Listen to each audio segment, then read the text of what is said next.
This morning, not experiencing any overwhelm or stress, which is fabulous. And that's what we're here to discuss today. You happy to rock and roll on overwhelm and stress? Sure, go for it. Yeah, amazing. So, we're going to do something a little different today. I'm going to interview Anita and we'll just see where we go. I'll contribute some stuff as well, but I'd love to hear, Anita's point of view on overwhelm and stress from a variety of different angles because it's a big topic for businesses and obviously individual people. It's an individual person that experiences overwhelm and stress. So, looking forward to this topic and just a little bit of context for the listeners. We're about to enter into the month of May, and in our mastermind, we're going to be concentrating on overwhelm and stress and transcending overwhelm and stress over the next 4 weeks. And so, this is a little bit of a preview, I guess, before we get into it with our clients. And so, looking forward to this one. Got any thoughts before we start, Anita? No, let's go. Let's do it. Yeah, cool. Okay. Well, I'm going to go really open with just the first question. And, what is overwhelm and what is stress from your perspective? Well, what would I say apart from the obvious? Well, the obvious would be,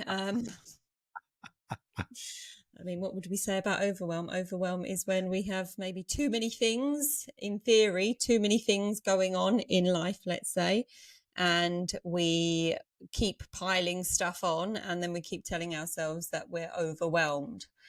Which then in theory could lead to a stress state that may be experienced in body. And I guess what I would say, what's really happening for us that we miss a lot of the time when we talk about overwhelm and stress, it's actually what we're creating in mind that is what is overwhelming and stressing us out rather than actually what's outside of us. And I know that can seem very confronting, quite controversial for people to hear, but we can have a lot of things going on in life outside of us, but ultimately it's the meaning that we make of what we're choosing in our outer world that is creating us to talk to ourselves about it, that will create the overwhelm and stress in our minds, which will then turn into potentially distress, overwhelm in the system. So racing heart, Mm. whatever we're experiencing, churning stomach, tensions, however we experience stuff in the body, if we do. Otherwise, we may be paying more attention to the overwhelm and stress that we are creating in mind, and we can maybe see more of the thinkings than we can the feelings. So that's my take on it. Yeah, fab. We're going to use with clients in the mastermind, we're going to use the metaphor of a dam wall. And so just to, I love what you've started us off with. And just to add to it, the delineation I take perhaps on stress and overwhelm is that overwhelm is when the stress spills out. You've used the word distress, which I think is really cool. And it's when it spills out beyond our capacity to regulate our emotions and, manage our mental state. And so I love the ingredients that you've popped in there. And if the audience is wondering, well, am I stressed? Am I not stressed? Am I overwhelmed? That's a good little marker in terms of overwhelm. We have this buildup of stress, like the clouds on the horizon, our meaning making system creating confusion, chaos, and then it spills over into overwhelm and we become a little bit internally chaotic. And so probably I'd just add that to that. How does that sit for you? Yeah, and I think that the thing that because it can sound discompassionate sometimes hearing this stuff if it's being heard for the first time, and I think it's important to to say that the way that we have been brought up, the way that we've been taught in the world, is that the world is having an impact on us.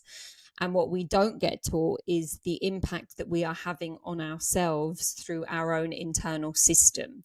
And so, again, I know I've said this probably many times before if people have listened to these podcasts, but it's this thing of the more that we can start to pay attention of to our internals, the more that we get to see that we are more powerful than we could ever actually ever know. And that this is the part where which can seem discompassionate, because there is a lot of shit that does go on in the world, and there is stuff, there are things that happen in life that are, really terrible and bad, and wars and people dying. And it's not to discount any of those things, but a lot of the stuff, when we're on about overwhelm and stress, and if it's something that is with us a lot, it's usually not on that big scale. If it was just on that big scale, then it would come and go more. But if we're living in, long periods of this, we're usually creating the stress and the overwhelm by, the smaller things that we pile in to make them, to make the small things seem big, as we pile more and more and more stuff on, and talk about not having time and wanting time freedom, being time poor, wanting financial freedom, all of this stuff. So we're constantly looking for these things to help relieve that stress, and hoping that they're the things that are going to, as I say, somehow save us in some way. Yeah, that's really cool. I'd love to get into the depths of that with you. But first, maybe I'd love to invite you to share, a personal experience of yours of, how you've experienced overwhelm in the past, if you have, and if you're willing to share, and if not, that's totally okay too. But yeah, Sure. I um, think my, yeah, my language in the past would always, be anxiety. So that's a form right. of stress in itself. So, Mhm. um, I don't know whether I would use that, whether that was whether my chosen language was overwhelm and stress, but more, anxiety, which is the same. And so Well, how let's maybe just talk about, like, when you've experienced a spilling over of your emotions or lots of things going on in mind, and, what that experience was like for you and how it came about, and, how you dealt with it. Yeah. So I don't claim to be some perfect human being that doesn't experience stuff anymore. So there's definitely, I can point to times that were much higher in life than, say, today. And, really key parts were when I worked back in corporate, and there was a lot of work that needed to be done. And I guess the overwhelm in the emails, in the inbox, Mm. and the KPIs that needed to be met, and all the rest of it. And ultimately now I can see that there was a lot of external factors in that were being blamed for the way that I felt, because I wasn't, totally, as much as I was aware that there was stuff going on in mind, I didn't have the tools necessarily to take self responsibility for that, like I do now. So um, I definitely, experienced a lot of stuff in the body, more so, and thought that the Mm. body was, just doing these things, and didn't realize that it was the mind and the mind programming that were actually running the show to make the body react in a certain way. So definitely, corporate times, lots of work. I don't like to be busy. And I, over the years, it's the more and more I've gone on, is I have become less busy, because I am truly one of those people, though many people say it, they will still be busy, and they say they don't like to be busy and they don't like to be overwhelmed and the rest of it, but they still busy themselves. That's an identity. My identity veered more towards wanting, to be more peaceful. So that is what I have created in my life. And to this day, I'm not interested in ever being busy again. And I can see now that there is a choice in that, whereas previously there wasn't a choice in theory, because money needed to be made, money wanted to be made, and a job meant working hard. Yeah, Whereas over so the I'd years actually now, just yeah, it's I'd love to yeah. just pick into that a little bit, because I think that's right in the teeth of it for a lot of people. A lot of people feel like their financial security is constantly under threat. Even if they're earning great money and they've got more than enough and they could, live 10 times the lifestyle that they're living, often people will carry this, uncertainty or insecurity around finances.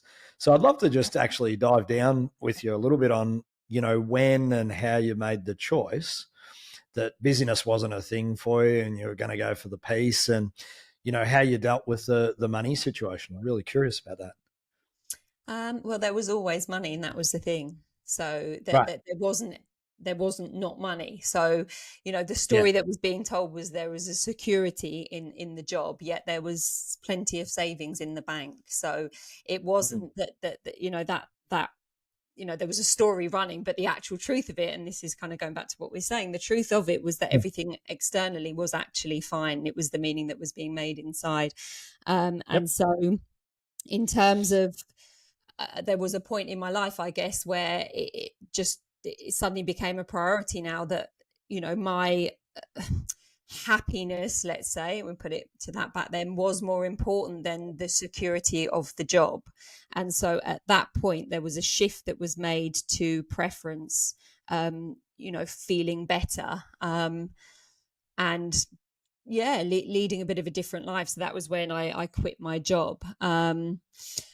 After 11 years. But I would say that even then, it wasn't like there was no stress then, because I left the job and the stress then became an excitement. And this is where, Mm. stress isn't an overwhelm, isn't just bad stuff. Like I Right. thrived off of stress in the system, which I called anxiety. And the polar of that in theory was excitement, but it was experienced in exactly the same way. So I went through a period of like being really excited that I'd quit my job and there was all these possibilities and I was so free, but my system was still, pumping all of the adrenaline through it. And I think that's a really important one is we can kind of think that stress and overwhelm is bad, and we think that we've got to be happy and excited and all the rest of it. But that also is putting pressure on us. It's not, all that adrenaline of, being excited that we've done really well and we've made all this money, but it's still wearing away on our system. So for me, it's definitely been a process over the years, over, having therapy for many years, having coaching, coming into this work, was to start to see that I didn't want to chase excitement as much, as well as I didn't want to chase the anxiety as much anymore. And I think that was the turning point Mm. to actually experience something more quiet in the system, to realize that it's not actually as bad as I thought it would be. Because previously, the thoughts could be, well, it's actually going to be really boring to not experience the highs and lows of life. Well, it's not of life, it's of what I'm revving my body up with. So Yeah, for sure. Yeah. So let's actually just go back a little bit there in what you were sharing. And so, if we're to delineate stress and overwhelm, let's say on a spectrum where, overwhelm's uncontrolled stress or unregulated or, chaotic stress. And then you got stress, which everyone's got a certain degree of stress, I would say. we need to, Even we can't operate without we stress, can't right? operate without some stress, right? And so I'd just love to explore, for you and your personal experience, and then perhaps how you frame it up in the coaching. What might be positive stress and what might be perhaps a less healthy version of stress. Well, I would say it's nothing to do with the meaning that we make around it. Yeah. So we can tell ourselves that this stress is good because I feel happy. But if our heart is pumping, it, in a way that it's kind of not that healthy to, then that isn't it. So what I would say is the difference between healthy and unhealthy stress is the amount that the system is being revved up in that moment. So I kind of, I kind of see it as like there's this volume knob, and that we're turning it up and down throughout our days. Some people are more driven by worst case scenario thinking stress. Other people are more driven by excitement stress. Mhm. Yeah. Both of those done at the same level of that turning knob are not going to keep us alive for as long as we might, as long as we might think we want to live. So it's less about the meaning that we make about the stress and more about what's the pressure being put on our system. So in theory, a healthy amount of stress is the stress that we don't even really notice that much, that gets Right. us moving throughout our days. Yeah. And we don't even know. And this is the point, that we don't notice it. If you're someone that wakes up in the morning in quite a calm state, you're not someone that's like quite anxious or excited in the mornings. You just have enough that you wake up and you're able to, to get up and move through your day. Then that's probably the healthy amount of calm stress.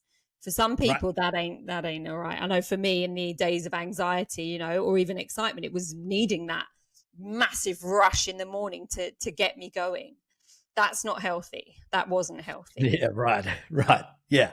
So it's almost like, the body's got its natural mechanism for this, doesn't it? I mean, it pushes a bunch of cortisol into the system around 6 a.m. for most people. That's what we know as the stress hormone. That wakes us up. And a lot of people have that dysregulated, that cycle. Either there's way too much going in or there's not enough because they've exhausted their ability to actually produce cortisol. So, from a biological perspective, I guess that's the one of the mechanisms that we're Well, talking about there. yeah. Well, what I would say then on that is that part Mm. that wakes us up initially, that's the healthy part. but can we hold on to that, just that small bit, or are we in our waking state as we wake up? There's a moment that we don't even realize, and I'd spent quite a lot of time investigating this part, was there's this tiny moment in our waking state that stress would be there, that's very relevant, but then we miss that part and we go straight into turning on the thinking, because all we're really aware of a lot of the time, What have I got to do today? yeah, is once we start to turn on the self-talk, we miss the part of just, being in pure awareness, and the sleep state. We're not aware of that. Most people aren't aware. A tiny percentage are, but most people aren't aware of that. The first thing we know is, as soon as we start thinking, that's the first waking state, and it's what we do at that point with that turning, that volume button, in theory, that volume knob, that's what determines how far we're going with that stress. Whereas I would say that biology part before that is the healthiest part of the stress needed. Yeah, for sure. And so, okay, so I think this is interesting, isn't it? Because there's, managing our state. Like, some people, if they're getting ready for a sporting event, they might want to G themselves up. If you're going out to dance for the evening, you might want to G yourself up. If you're walking into a meeting in the boardroom, you might want to calm yourself down. So I think it's really relevant to be able to, engineer a state that you desire that has the appropriate amount of stress, either, a lower amount of stress or perhaps a little higher, and then really knowing your baseline. And that's, I guess, where I'm getting this, positive, negative classification. It's not, like you say, it's not really positive or negative, No. but it's just whatever's appropriate for you in the context that you're in. Do you want to talk a little more into that space? I would say definitely that, because that's our coping strategies as a human being, because we don't trust that we'll be okay if we don't rev ourselves up or down. And I think that's the difference. It's like, yes, we've got the ability to do that because that's what we need to do. Say we're going into, why can't we just go out in whatever state we're in and then just trust that we're going to, get on the dance floor and be absolutely fine? But we've got to tell ourselves a story of how we need to be.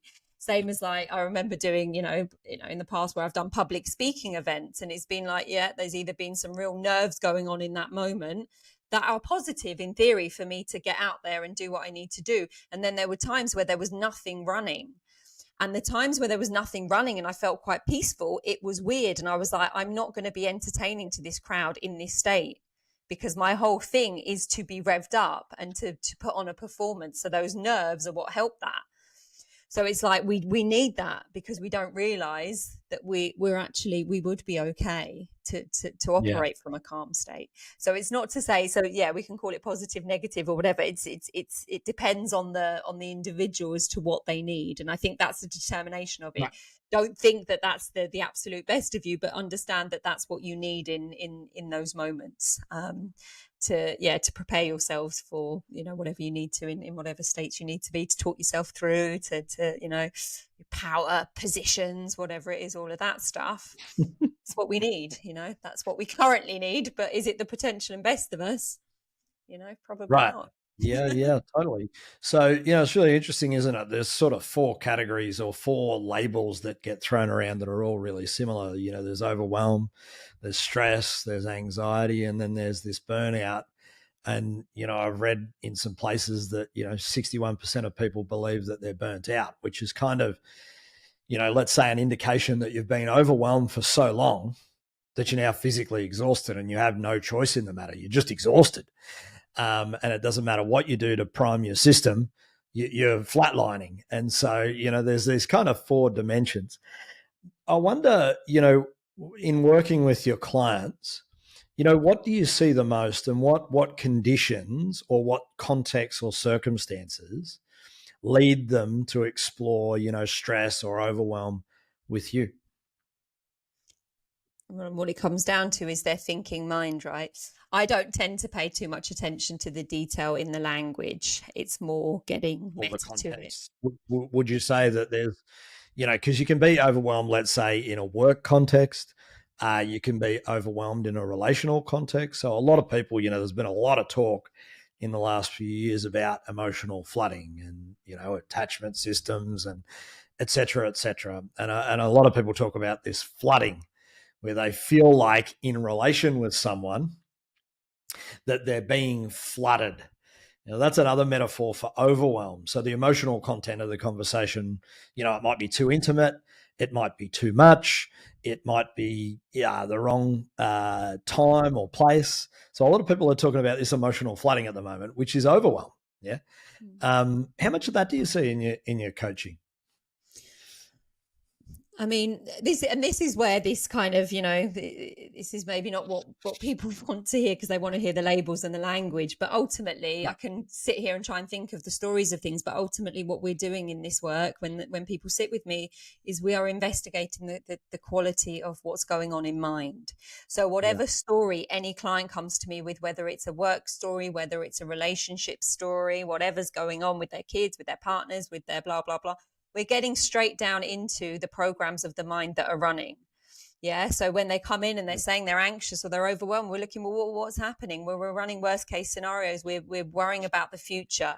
We've constantly got, thoughts of them leaving, or me not being safe, or me not being secure. So it's quite hard to kind of go, to try and even sit here and make up some stories or think about what people's, stories are. And it is the common thing that a lot of people will go to coaching with, into coaching with, and maybe with, different sorts of coaches, they'll focus more on those sorts of language. Whereas in this work with me, we're getting straight to the roots of what's the quality of the self-talk, what are the programs of the mind that are playing, and where did they start?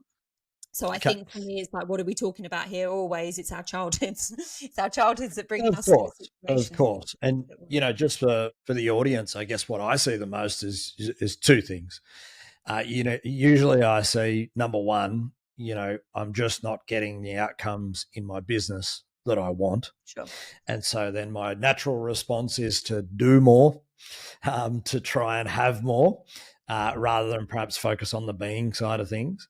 And then the second aspect would be the most intimate relationship. Often there's an experience of difficulty, and when you combine the two, that's a perfect storm for overwhelm. Too many things running in the mind, too many options, not enough clarity of choice is what I see all the time. Just for a little bit of a context. And I think where that then comes back to is when we look at all of that, it's the mirror of our relationship with ourselves. So is it my business? Is it my external relationships? Yes, that's what I'm coming in with. Now let's go inward and work on the relationship with self in the face of all of these external things, that then, that's where that work in theory can start to, the resolution of that. It all comes back to and self. is there anything, underneath it with the childhood stuff, is there anything that particularly stands out for you? Is it, feelings of, if I'm not overwhelming myself, I'm not enough, or I'm not worthy, or I don't love myself, or I'm fearful of, is there anything in particular that stands out for you, or any of those that you'd like to explore in relation to overwhelm? Definitely. And I think for sure, especially with the a lot of the types of people that we tend to work with, they are business owners, they are in, high positions. And so they're achievers, from their childhood, they learned to be identified by their doings, by their achievements, by what they were good at.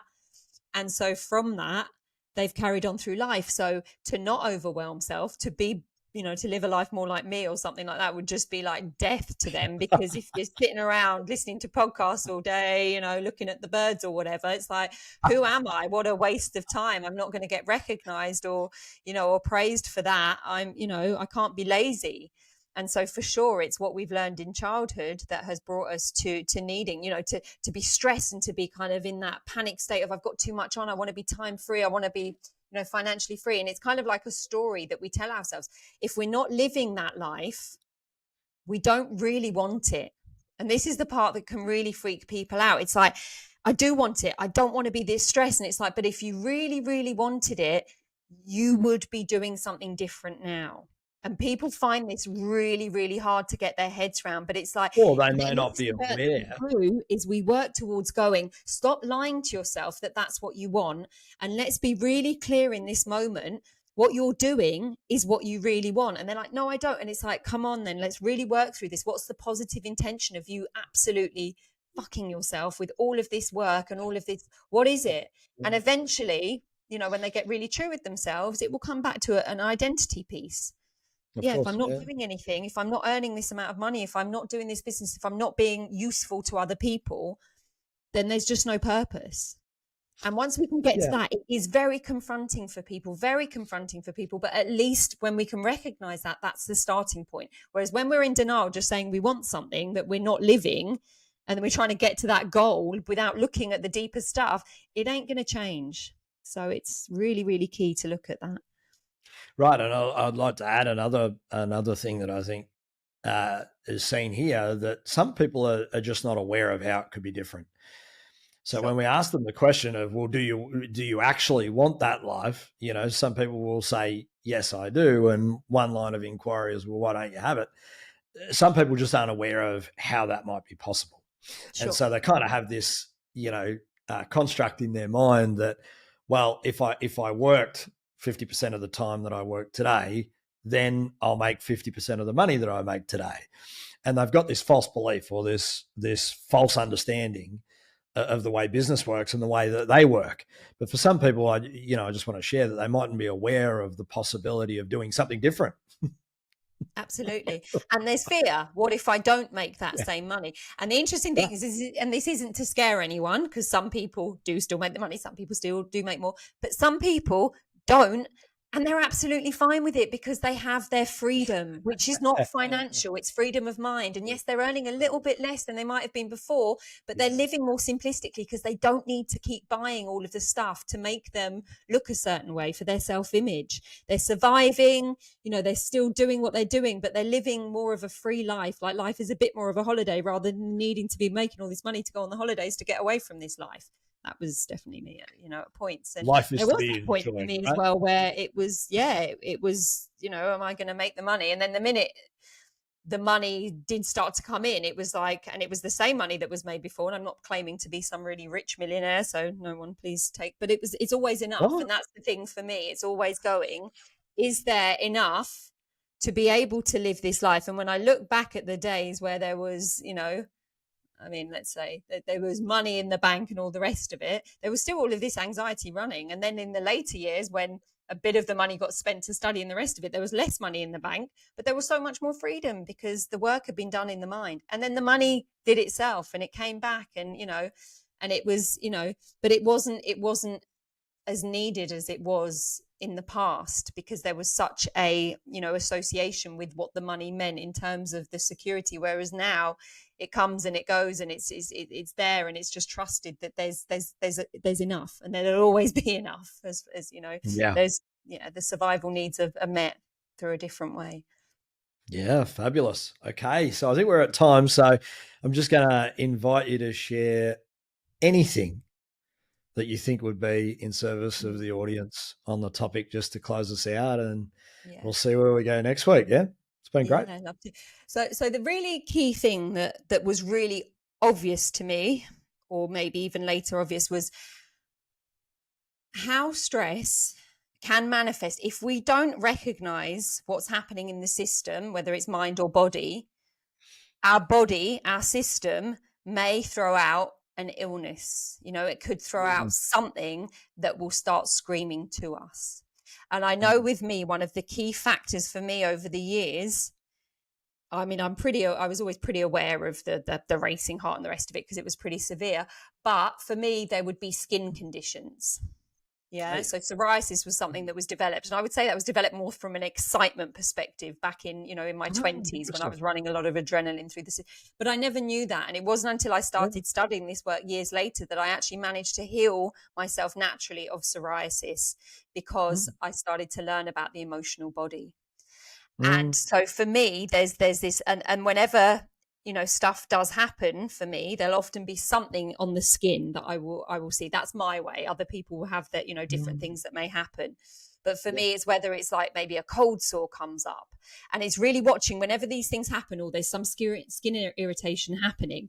And I will always monitor that, and I monitor it through I look at it the next day and I'm like, okay, what was going on? Is it looking better or worse? What was happening yesterday that made it better or worse? Sleep, massive. Like, sleep is so, so important. If I've not had a good night's sleep and I've got something happening on the system, the next day I wake up and that's worse than it was. Go to bed that night, have a great night's sleep, drink lots of water. And the next day it's already looking, what was looking like a disaster the day before was already just looking like it's nearly healed. So a really good indicator is paying attention to when your body is screaming at you. It might not be the skin for you. It might be something else. Yeah. So real big factor. I've had clients with ringing in their ears, tinnitus. We've resolved those things through stress responses, through the way that we're talking to ourselves. Might be digestive stuff. I've got clients that have had, things where they've not been able to eat certain foods. And when we've worked on the stress, done lots of exercises into the breathing into the system as well as the mind stuff, they've then been able to eat foods that they weren't able to eat before. So the body is always, when there's ailments happening in the system, you've got a sore back, for example, you've got tension in your body, you're feeling heavy. This is your body screaming out to you, if you can hear it, that something internally, usually in your self-talk, in your mind, needs some love, some attention. Yeah, I think that's fabulous.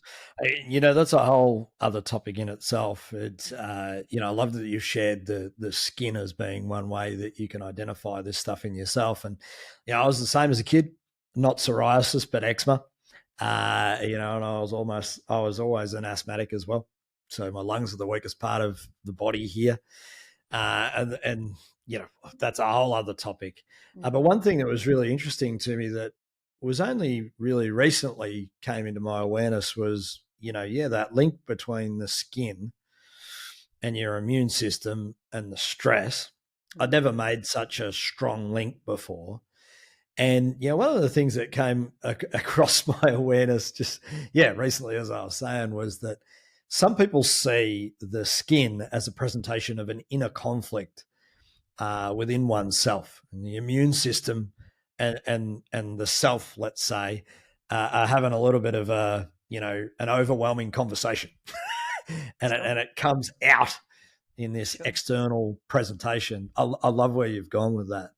The best way to see it might be through your body. And, if your hormones are a bit dysregulated, or you're struggling getting to sleep or staying to sleep or whatever it is, there's going to be some level of dysregulated stress or overwhelm going in the system. So great. And that dysregulated stress is what will lead to hormone imbalances. So I think, we talked about this before, but they're not separate. And we can often go, it's my hormones, or I'm getting my period, or it's my testosterone.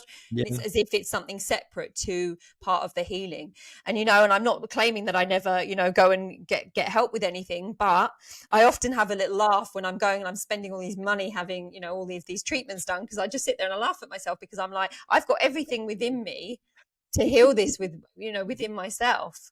But this is the health industry in itself. We're making, we're all making money, off the back of this, those that work in that, because we're just not equipped as human beings to do a lot of this stuff for ourselves. But actually, if we get still enough, as me and my friends always say, just go and sit under a tree, and be still for a few hours in mind, in body.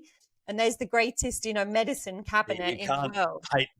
You can't patent stillness, can you? And that's why it's not pushed by a lot of people. I think this conversation's been a great starter on the topic. I think there's so much more we could cover. So thank you for that. I'm probably going to leave with a little funny story, because people who follow the LinkedIn might know that my wife broke her wrist a couple of weeks ago. And then, on Anzac Day, we had an interesting scenario where Ollie got tackled, playing some footy, and, he went down, and I got a phone call, and, Ollie's wrist is like sideways. And,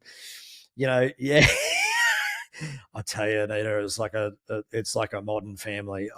When I received the phone call, I'm like, you look after those wrists. I'll walk around like Bubble Boy for the next week. But anyway, so we picked him up and we brought him home, and I just share this story of mind over matter.